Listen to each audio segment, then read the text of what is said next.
안녕하세요. 신학 공부하시는 여러분. 오늘 저희가 좀 깊이 파고 들어볼 주제는요. 리처드 게핀 교수의 아주 중요한 논문입니다. 고린도전서 2장 6절에서 16절에 대한 몇 가지 인식론적 성찰이라는 논문인데요. 네, 이게 1995년 웨스트민스터 신학저널 WTJ에 실렸죠. 맞습니다. 이 논문이 왜 중요하냐면 코르넬리우스 반틸의 인식론 있잖아요.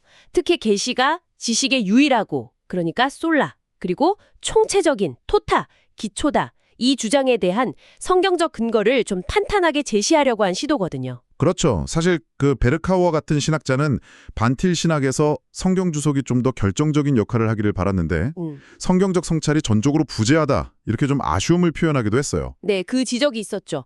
흥미로운 건 반틸 자신도 자신의 글에 상세한 성경 주석이 부족하다는 걸 뭐랄까 일종의 결함으로 인정했다는 거예요. 맞아요. 그래서 게핀의 이 논문이 그 빈자리를 채우려는 중요한 작업인 셈이죠. 그래서 오늘 우리의 목표는 명확합니다. 게핀이 누가복음 10장 그리고 특히 고린도전서 2장 주회를 통해서 어떻게 반틸의 그 핵심 주장, 즉 계시의 베타성, 솔라와 총체성, 토탈을 뒷받침하는지 그 논증의 맥을 한번 제대로 짚어보는 겁니다. 여러분의 신학 공부에도 분명 도움이 될 거라 생각합니다. 자, 그럼 본격적으로 시작해 볼까요? 네, 좋습니다. 그럼 게핀의 핵심 주장부터 정리하면요. 이거예요. 누가복음 10장과 고린도전서 2장에서 우리가 이해하는 그 계시는 인간 지식의 유일하고 또 포괄적인, 그러니까 솔라와 토타 원리, 프린스피움이라는 겁니다. 그리고 이것이 반틸주의 인식론의 주요 강조점들을 성경적으로 아주 강력하게 지지한다는 거죠. 그럼 먼저 누가복음 10장 21절, 22절 예수님의 기도를 좀 자세히 보죠. 21절 시작이 바로 그때 엔 아우투이티 호라 이렇게 시작하는데 이게 뭔가 좀 특별한 순간이라는 느낌을 주네요. 네, 그렇죠. 예수님 사역에서 아주 결정적인 순간임을 암시하는 표현입니다. 성령 안에서 예수님이 기뻐하시면서 기도하시는 장면인데 게핀은 여기서 우리가 그리스도의 신성 자체보다는 아버지와 아들의 활동, 그리고 그 계시의 내용에 주목해야 한다고 말해요. 활동과 내용이요? 네, 특히 이 본문에서 계시의 두 가지 중요한 특징이 드러납니다. 하나는 베타성, 즉 절대적으로 필요하다는 거고요. 다른 하나는 총체성, 모든 것을 아우른다는 거죠. 베타성부터 좀 더 설명해 주시죠. 21절에 보면 숨기시고 아페크립사스라는 단어랑 나타내셨나이다. 아페칼립사스라는 단어가 아주 강하게 대비되잖아요. 네, 맞습니다. 그 대비가 핵심이에요. 계시는 감춰져 있던 것, 인간 스스로는 알 수 없었던 것을 드러내 보여주는 행위라는 거죠. 일종의 공공연한 비밀이라고 할까요? 근데 그게 누구에게는 숨겨지고 누구에게는 나타내시는 거죠. 그게 중요하죠. 지혜롭고 슬기 있는 자들, 그러니까 소폰카의 스네톤에게는 숨겨져 있다고 합니다. 이건 세상적인 기준으로 똑똑하고 잘난 사람들을 말하는 거겠죠. 이들에게는 하나님의 계시가 감추어져 있다는 거예요. 왜냐하면 이 지식은 인간의 어떤 능력, 이성이든 직관이든 그걸로는 절대 도달할 수 없기 때문입니다. 아, 그러니까 계시가 아니면 안 된다? 절대적으로 필요하다? 이런 말씀이시군요. 그렇죠. 인간의 능력으로 얻을 수 있는 지식의 대체 경로 같은 게 아니라는 거예요. 게핀은 여기서 다루는 범주가 분명히 인지적인 거라고 강조합니다. 세상 지혜로는 계시를 이해하지 못하고 또 이해할 수도 없다는 거죠. 반면에 이 계시를 받는 이들은 어린아이들, 리피오이스라고 나오네요. 이건 천국 비유랑 연결되겠는데요. 어린아이처럼 되지 않으면 못 들어간다는. 정확합니다. 마태복음 18장이나 마가복음 10장 말씀처럼요. 결국 믿음, 그리고 겸손하게 받아들이는 자세가 필수적이라는 걸 보여줍니다.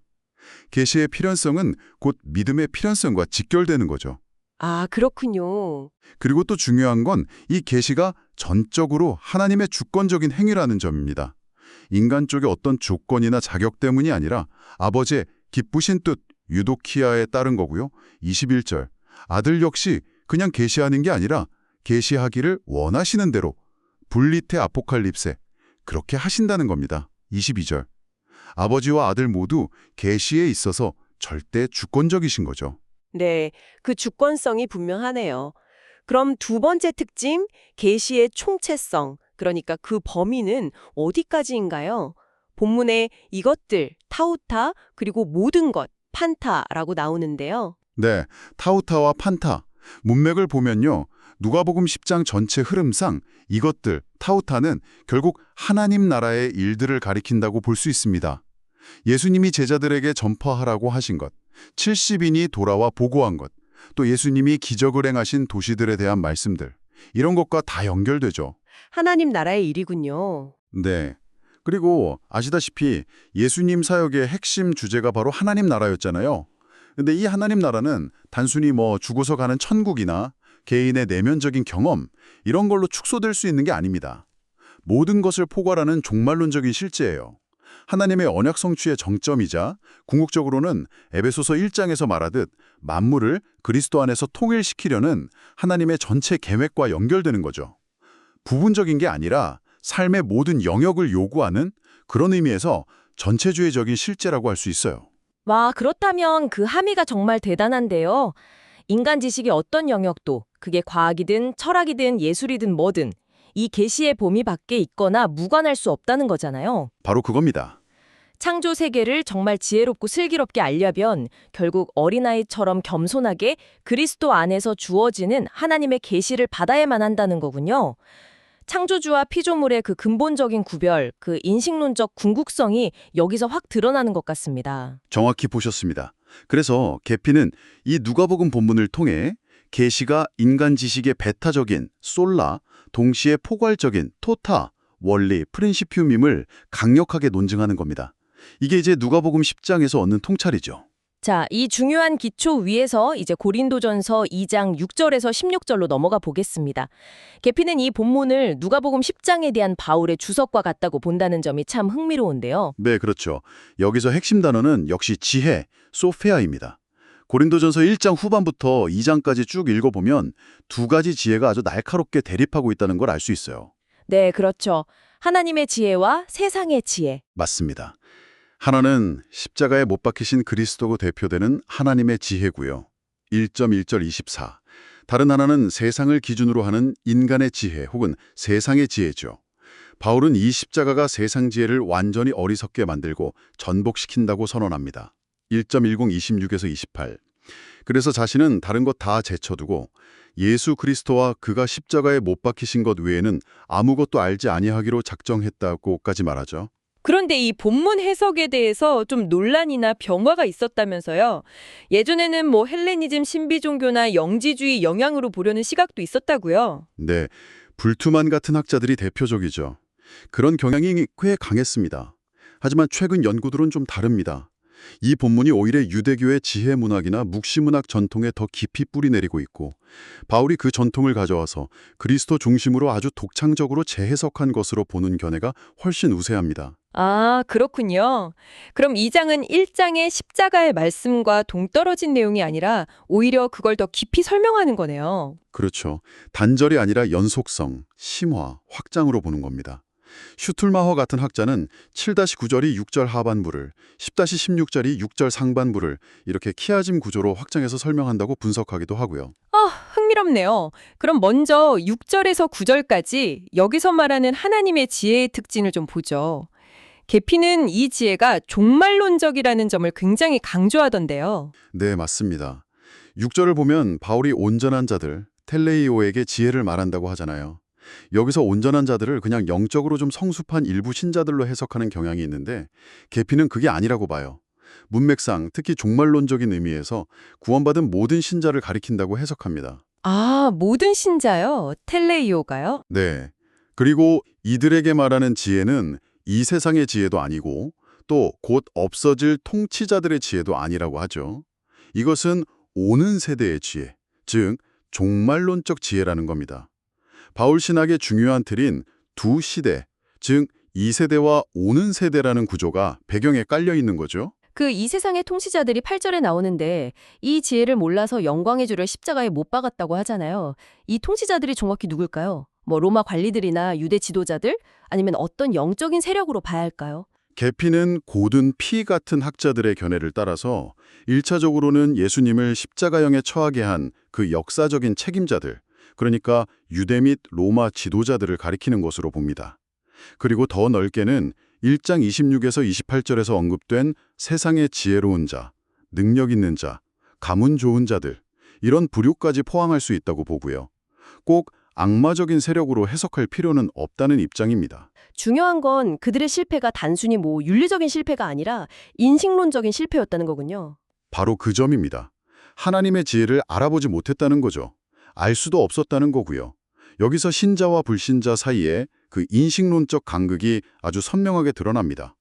계피는 마치 서로 다른 세계, 서로 상반된 담론의 우주에 속해 있다고 말해도 과언이 아니라고까지 표현해요. 와, 엄청난 감격이네요. 물론 현실적으로 신자들도 아직 이 세상에 살고 있고 고린도전서 13장에서처럼 희미하게 보는 면이 있긴 하지만요. 네, 그 현실적인 유보, 두 시대가 중첩된다는 사실은 인정해야죠. 하지만 그럼에도 불구하고 하나님의 지혜와 세상의 지혜 사이에 근본적이고 완화될 수 없는 대립은 너무나 분명하다는 겁니다. 그래서 계피는 이 본문에 근거할 때 복음을 기준으로 신자와 불신자 사이에는 어떤 중립적인 인식론적 접촉점도 없다고 주장해요. 접촉점이 없다고요. 네. 불신자의 이성이나 경험을 발판 삼아서 점진적으로 복음으로 나아갈 수 있다거나 하는 식의 어떤 공통 기반, 그런 개념 자체가 이 본문의 정신과는 아주 이질적이라는 거죠. 하나님의 지혜는 오직 계시를 통해서, 그리고 이제 이어지는 내용인데 성령의 역사를 통해서만 알 수 있다는 겁니다. 드디어 성령님의 역할이 나오는군요. 10절부터 16절까지. 이게 누가복음 10장에서는 아버지와 아들의 활동이 중심이었다면 여기서는 성령의 활동이 전면에 부각되면서 계시의 삼위일체적 성격이 더 뚜렷해지는 것 같아요. 맞습니다. 10절 상반부가 오직 하나님이 성령으로 이것을 우리에게 보이셨으니 이렇게 시작하잖아요. 4절에 성령의 나타나심과 능력을 받아서요. 그리고 성령을 강조하는 것이 논증의 종말론적 차원을 약화시키는 게 아니라 오히려 더 강화합니다. 오히려 강화한다고요? 네, 왜냐하면 바울에게 성령의 사역은 결정적으로 종말론적이기 때문입니다. 성령님은 오는 세대의 능력을 현재에 가져오시는 분이세요. 우리의 종말론적 유업의 보증, 에러번이시자 고우 1.2, 5.5, 앱 1.14, 또 첫 열매, 아펄키시잖아요. 롬 8.23, 그리고 신령한 프네오마티코스라는 형용사 자체가 부활체 고전 15.44 뿐 아니라 전체 종말론적 질서 15.46과 깊이 연관되어 있고요. 히브리서 6장 5절에 오는 세상의 능력을 맛본다는 표현처럼 성령의 사역 안에는 이미 종말론적인 능력이 내재되어 있는 거죠. 그렇군요. 계피는 성령께서 계시를 주시는 역할과 받게 하시는 역할, 이 둘 다 하신다고 설명하죠. 아시는 분, knower이자 전달자, 커뮤니케이터로서 말입니다. 네, 정확히 그 두 가지 역할입니다. 10절 하반부부터 11절까지는 성령께서 아시는 분으로서의 역할을 보여줍니다. 성령은 모든 것, 곧 하나님의 깊은 것까지도 통달하시느니라. 여기서 통달하다는 헬라어 단어가 에라나우인데요. 이게 그냥 쓱 훑어보는 게 아니라 아주 깊이 탐구하고 속속들이 아신다는 의미입니다. 전능한 탐구자라고 할 수 있죠. 11절의 비유가 그걸 뒷받침하는 거죠. 사람의 속사정은 자기 영 외에는 모르듯이 하나님의 일은 하나님의 영이신 성령님만 아신다는 거. 그렇죠. 작은 것에서 큰 것으로 유비추론을 하는 겁니다. 성령님은 하나님을 완전하게 아신다. 이 탐구는 발견인 동시에 소유라고 계피는 설명합니다. 그럼 12절, 13절은 성령께서 전달자로서 어떻게 역사하시는지를 보여주는 거겠네요. 네, 우리가 세상의 영을 받지 아니하고 오직 하나님으로부터 온 영을 받았으니 이는 우리로 하여금 하나님께서 우리에게 은혜로 주신 것들을 알게 하려 하심이라. 12절. 성령님이 우리 안에 내주하셔서 하나님이 은혜로 주신 것들, 즉 십자가와 부활 중심의 그 복음, 지혜, 누가복음 10장의 하나님 나라의 이것들, 모든 것, 판타를 알게 하신다는 겁니다. 여기서 세상의 영, 푸네우마투 코스모스라는 표현이 성령과 아주 날카롭게 대조되네요. 맞습니다. 이건 그냥 시대정신 정도가 아니라 하나님께 반역하는 이 세상 1.20, 21, 27, 28, 2.6b, 8 비교의 근본적인 태도와 가치 기준을 포괄하는 표현으로 봐야 합니다. 죄 아래 있는 인간이 스스로는 하나님을 참되게 알 수 없다는 사실, 그래서 성령을 통한 계시가 절대적으로 필요하다는 것을 다시 한번 강조하는 거죠. 13절에서는 바울 자신이 전하는 말도 결국 사람의 지혜가 가르친 말로 아니하고 오직 성령께서 가르치신 것이라고 아주 단호하게 말하죠. 이건 성경 영감 교리에도 시사하는 바가 크겠는데요. 그렇죠. 사도의 메시지가 그냥 어떤 계시적 만남의 결과물이나 대략적인 아이디어가 아니라 구체적인 말씀들, words로서 성령의 가르침 그 자체라는 거니까요. 아주 중요한 함의입니다. 자, 이제 14절부터 16절까지 계시에 대한 반응 부분입니다. 여기서 다시 계시의 베타성, 솔라, 와 총체성, 토탈이 정말 극명하게 드러나는 것 같아요. 받아들이거나 거부하거나 중간은 없는 거죠. 네, 맞습니다. 바울은 모든 인간을 딱 두 부류로 나눕니다. 육에 속한 사람, 피시키코스 암프로포스와 신령한 자, 호프네마티코스. 예외는 없습니다. 그 육에 속한 사람, 피시키코스 암프로포스 14절. 이게 정확히 어떤 상태를 말하는 건가요? NIV 성경 번역처럼 그냥 성령 없는 사람 이렇게 이해하면 될까요? 네, 그 번역이 의미를 잘 전달합니다. 계피는 이 표현이 첫 아담에게 속한 모든 사람, 그러니까 타락 이후 죄의 지배 아래 있는 모든 자연인을 가리킨다고 봅니다. 고린도전서 15장 45절 49절이나 로마서 5장 12절 이하와 연결해서요. 이들은 성령이 없기 때문에 하나님의 성령의 일들을 받지 아니한다고 하죠. 받지 않을 뿐 아니라 오히려 어리석게 여긴다고까지 하고요. 더 나아가서 바울은 그는 그것들을 알 수도 없나니라고 말합니다. 그냥 거부하는 정도가 아니라 아예 알 수 없다는 거예요. can't know. 완전한 인지적 무능력 상태라는 거죠. 왜냐?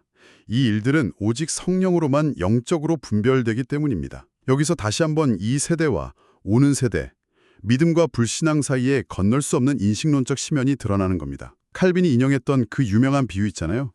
콘서트에 간 당나귀는 음악을 이해하지 못한다. 딱 그 상황인 거죠.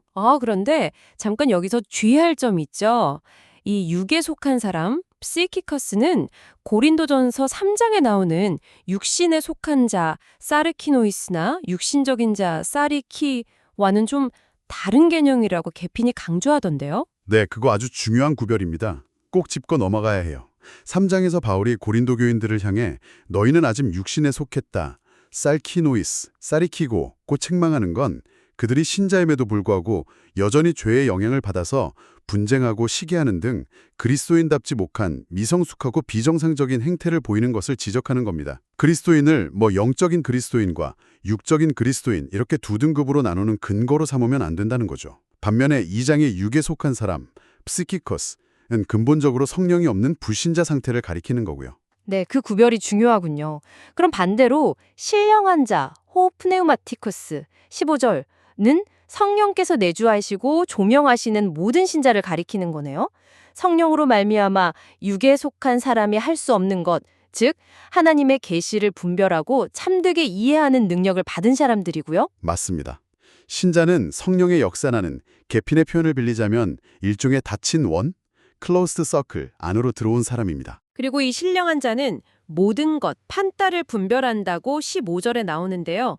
이 모든 것은 앞서 10절에서 성령께서 통달하시는 모든 것, 그리고 누가복음 10장 22절의 모든 것과 연결된다고 하셨죠. 네, 그렇습니다. 물론 이게 신자가 세상 모든 지식을 백과사전처럼 다 알게 된다는 뜻은 아니겠죠. 하지만 계피는 바울이 여기서 사용한 판따를 너무 가볍게 혹은 너무 축소해서 해석해서는 안 된다고 강조합니다. 핵심은 이거예요. 그리스도의 십자가와 부활에 초점을 맞춘 하나님의 이 종말론적 지혜가 우리가 하나님과 우리 자신과 세상에 대해 알아야 할 그야말로 모든 것에 대한 참된 이해의 필수적인 열쇠라는 겁니다. 그리고 16절 상반부는 이사야 40장 13절을 인용하죠.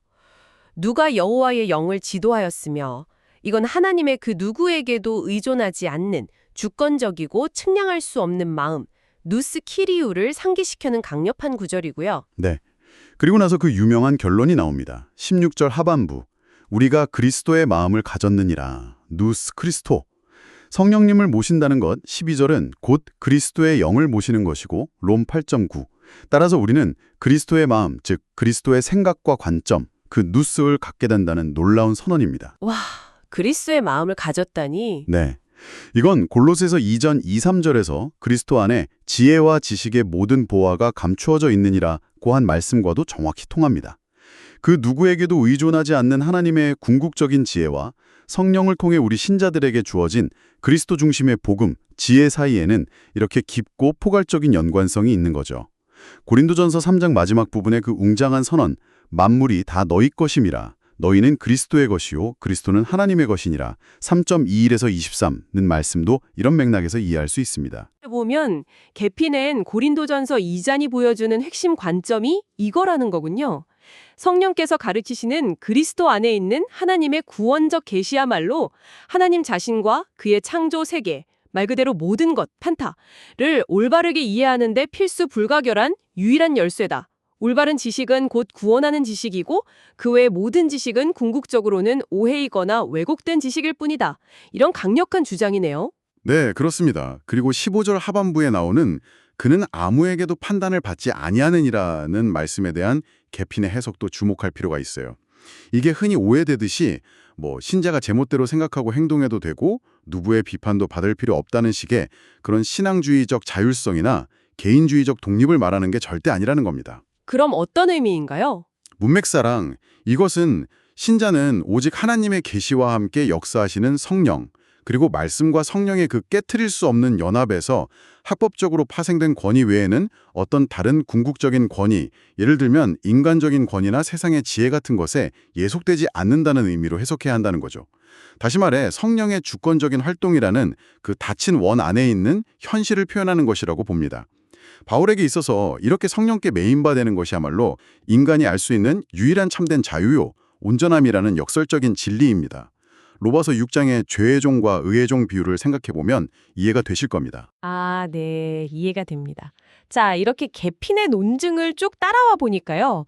고린도전서 2장이 반틸이 그토록 강조했던 인식론, 즉 계시가 지식의 배타적이고 포괄적인 원리라는 주장에 대해서 정말 강력하고 구체적인 주석적 근거를 제공한다는 게 분명해지는 것 같습니다. 하나님의 지혜와 세상 지혜 사이의 대립은 그냥 정도의 차이가 아니라 절대적이고 그 구별 자체도 종말론적인 성격을 띈다는 것이고요. 네, 맞습니다. 특히 성령의 사역 안에서의 그 닫힌 원이라는 개념은 반틸 사상의 아주 핵심적인 부분 중 하나였죠. 반틸은 바로 이 지점을 통해서 인간 이성의 자율성을 절대시하는 계몽주의 사상이라든지 또는 신자와 불신자 사이에 어떤 중립적인 공통 기반이나 자연신학이 가능하다고 전제하는 전통적인 변증 방식에 아주 근본적으로 도전했던 것입니다. 그럼 이제 이 개핀의 논증, 그리고 바울적 인식론에 대해 좀 정리를 해볼 시간인 것 같습니다. 강점과 약점, 그리고 우리 신학을 공부하는 여러분께 주는 목회적 함의, 이렇게 세 부분으로 나눠서 이야기해보면 좋겠네요. 먼저 강점부터 짚어주시죠. 한 3가지 정도로요. 네, 좋습니다. 첫째는 역시 강력한 성경 주석적 토대를 제공한다는 점을 꼽아야 할 것 같아요. 종종 좀 철학적인 논의로 흐르거나 아니면 그냥 전제로서만 받아들여지기 쉬웠던 반틸주의적 혹은 전제주의적 인식론에 대해서 고린도전서 2장이라는 구체적인 성경 본문을 아주 면밀하게 주해야 함으로써 판타나 주석적 근거를 마련해 준다는 거죠. 이건 정말 큰 강점입니다. 그렇죠. 그냥 주장만 하는 게 아니라 성경 본문에 깊이 뿌리 내리고 있다는 거니까요. 두 번째 강점은 뭘까요? 불신앙 사이의 급진적인 대립을 아주 선명하게 강조한다는 점입니다. 이게 그냥 의견 차이나 관점의 차이 정도가 아니라 바울의 그 두 시대 구조와 성령의 역사에 근거한 정말 건널 수 없는 인식론적 간극이 존재한다는 것을 보여주잖아요. 그러면서 자연스럽게 지식의 문제든 대화의 문제든 어떤 중립지대라는 개념 자체에 대해서 근본적인 물음을 던지게 만들죠. 중립은 없다라는 메시지군요. 세 번째는요? 세 번째 강점은 계시의 포괄적인 범위, 즉 total revelation을 분명하게 확증한다는 점입니다. 기독교의 진리 주장이 단순히 종교적인 영역이나 개인적인 신앙의 문제에만 국한되는 것이 아니라 문자 그대로 모든 지식, 판타와 관련된다는 것을 단언함으로써 신앙과 이성을 분리하거나 계시의 적용 범위를 특정 영역으로 제한하려는 모든 시도에 대해서 강력하게 반박할 수 있는 근거를 제공합니다. 네, 정말 중요한 강점들이네요. 반면에 우리가 좀 더 깊이 고민해봐야 할 지점이나 비판의 여지가 있는 약점들도 분명히 있겠죠? 이것도 한 3가지 정도 생각해 볼 수 있을까요? 네, 물론입니다. 첫째로는 불신자의 지식 상태를 명확하고 일관되게 설명하는 것에 복잡성 혹은 어려움을 둘 수 있을 것 같습니다. 예를 들어 로마서 1장 같은 곳을 보면 불신자도 하나님에 대해 알지만 그 진리를 억압한다고 말하잖아요. 그런데 고린도전서 2장에서는 알 수도 없다고 말하고요. 이 둘 사이의 관계, 즉 그러나 억압함과 알 수 없음 사이의 그 변증법적인 관계를 어떻게 명료하게 설명할 것인가 하는 문제가 남습니다. 이건 사실 반틸 비판가들이 꾸준히 제기해온 문제이기도 하고요. 물론 개핀 자신은 이걸 아는 무지라는 성경적 역설로 방어하려고 하지만 여전히 설명의 명료성이나 설득력 면에서는 도전이 될 수 있죠. 네, 그 긴장 관계를 설명하기가 쉽지 않겠네요. 두 번째 약점은 뭘까요? 두 번째는 자칫하면 신앙주의나 어떤 종류의 독단주의로 오해받거나 남용될 위험이 있다는 점입니다. 특히 신령한 자는 아무에게도 판단을 받지 아니한다. 고전 2.15 비는 구절이 그렇습니다. 개핀이 강조했듯이 이 구절은 반드시 말씀과 성령께 순종하고 공동체 안에서 분별받아야 한다는 중요한 맥락 속에서 이해되어야 하는데 그 맥락을 놓치면 마치 신자가 어떤 외부의 비판이나 교정에도 귀를 닫고 자기 생각만 고집해도 된다는 식의 그런 위험한 태도로 이어질 수 있다는 거죠. 아, 그럴 수 있겠네요. 마지막 세 번째 약점은요? 세 번째는 일반 은총의 역할을 어떻게 이틀 안에 충분히 통합할 것인가 하는 과제입니다.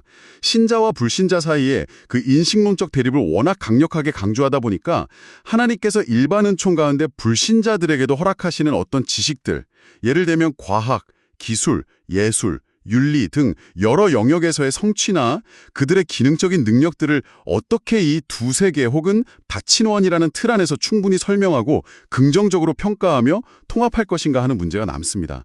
물론 반틸이나 개핀도 일반 은총을 부정하는 것은 아니지만 그 관계를 좀 더 명시적으로 그리고 설득력 있게 통합해내는 것은 여전히 남은 과제라고 할 수 있습니다. 개핀 스스로도 논문 말미에서 이 부분에 대한 추가적인 주의가 필요하다고 언급하기도 하고요. 네, 중요한 지적들입니다. 자, 그럼 마지막으로 이 모든 논의가 우리 신학생 여러분들의 실제 목회 준비와 사역에 어떤 의미를 가질지 목회적 함의 세 가지로 정리하면서 마무리하면 좋겠습니다. 첫 번째는 무엇일까요? 첫째는 성경의 충족성과 궁극적 권위에 대한 확신을 더 굳건히 한다는 점입니다. 우리 삶과 생각, 사역의 모든 영역에서 최종적인 권위의 기준은 인간의 자율적인 이성이나 세상의 지혜가 아니라 오직 성령께서 조명하시고 적용하시는 성경 말씀에 두어야 한다는 것을 다시 한번 깊이 깨닫게 해줍니다. 고린도전서 2장 4절 5절이나 13절 말씀이 바로 그 점을 강조하죠. 네, 말씀 중심의 삶과 사역에 대한 강력한 동기부여가 되겠네요. 두 번째 함의는요? 둘째는 전도와 변증에 대한 우리의 접근 방식을 형성하는데 아주 중요한 통찰을 줍니다.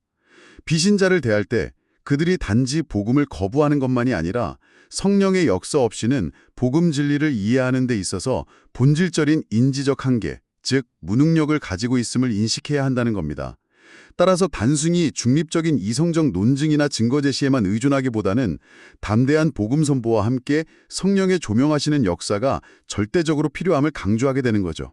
아, 그러니까 불신자 자신의 세상적 지혜를 발판 삼아서 점진적으로 복음으로 이끌어 보려는 그런 시도의 한계와 위험성을 깨닫게 된다는 거군요. 그렇습니다. 그것이 바로 개핀이 전통적인 자연신학에 기반한 변증론을 비판하는 핵심 이유이기도 하고요. 네, 마지막 세 번째 목회적 함의는 무엇일까요? 셋째는 제자도와 기독교 세계관 형성에 아주 깊은 영향을 줍니다. 신자로서 우리는 그리스도의 마음, 고전 2.16을 품고 하나님의 계시된 지혜를 삶의 어떤 특정 영역, 종교적인 영역에만 국한시킬 것이 아니라 삶의 모든 영역, 판타에 포괄적으로 적용해야 할 책임과 특권이 있음을 배우게 됩니다. 우리의 사고방식과 가치관을 끊임없이 세속적인 기준이나 시대의 영으로부터 분별하고 신앙과 삶을 분리시키려는 모든 형태의 이원론적인 유혹에 저항해야 할 필요성을 절감하게 되는 거죠. 네, 정말 중요한 함의들입니다. 오늘 우리는 리처드 개핀의 중요한 논문을 통해서 고린도전서 2장이 우리에게 던져주는 정말 심오하고도 도전적인 인식론적 통찰들을 함께 살펴보았습니다. 핵심을 다시 한번 요약하자면 십자가에 달리신 그리스도 안에서 성령을 통해 우리에게 계시된 하나님의 지혜는 세상의 지혜와는 근본적으로 다르며 우리의 모든 삶의 유일하고도 포괄적인 기초가 된다는 것, 그리고 이 지혜는 오직 성령의 내적인 역사하심을 통해서만 접근 가능하다 하는 것이었습니다. 네, 이것이 특별히 우리 개혁주의 신학 전통 안에서 인식론과 변증론을 생각할 때 갖는 중요성은 아무리 강조해도 지나치지 않을 것 같습니다. 인간의 이성이나 경험에 어떤 독립적인 기반을 두려는 모든 시도에 근본적으로 도전하고 모든 참된 지식은 결국 하나님과의 언약적 관계 안에서 주어진다는 사실을 우리에게 계속해서 상기시켜주기 때문입니다. 자, 이제 정말 마지막으로 청취자 여러분께 질문 하나를 던지면서 오늘 이야기를 마무리할까 합니다. 계피는 그의 논문 말미에서 한때 그렇게 강력했던 제네바 아카데미가 결국 합리주의의 문을 열어주면서 어떻게 급격히 쇠퇴의 길을 걷게 되었는지 그 역사적 사례를 언급합니다. 프란시스 투레틴 같은 신학자의 고독한 싸움에도 불구하고 말이죠. 그렇다면 오늘날 우리 자신들의 신학 연구와 가르침, 또 목회 현장에서의 설교와 변증의 방식은 과연 성령께서 조명하시고 적용하시는 이 계시의 베타성, 솔라와 총체성, 토타에 얼마나 철저하게 뿌리내리고 있을까요? 혹시 우리도 모르는 사이에 우리가 그토록 귀하다고 고백하는 복음의 능력을 스스로 약화시키는 세상의 지혜와 타협의 문을 열어두고 있지는 않은지 한번 깊이 성찰해 볼 필요가 있지 않을까요? 이 질문이 앞으로 여러분의 남은 신학 공부와 또 미래의 사역을 준비하는 과정 가운데 어떤 의미로 다가오는지 깊이 고민해 보시면 좋겠습니다.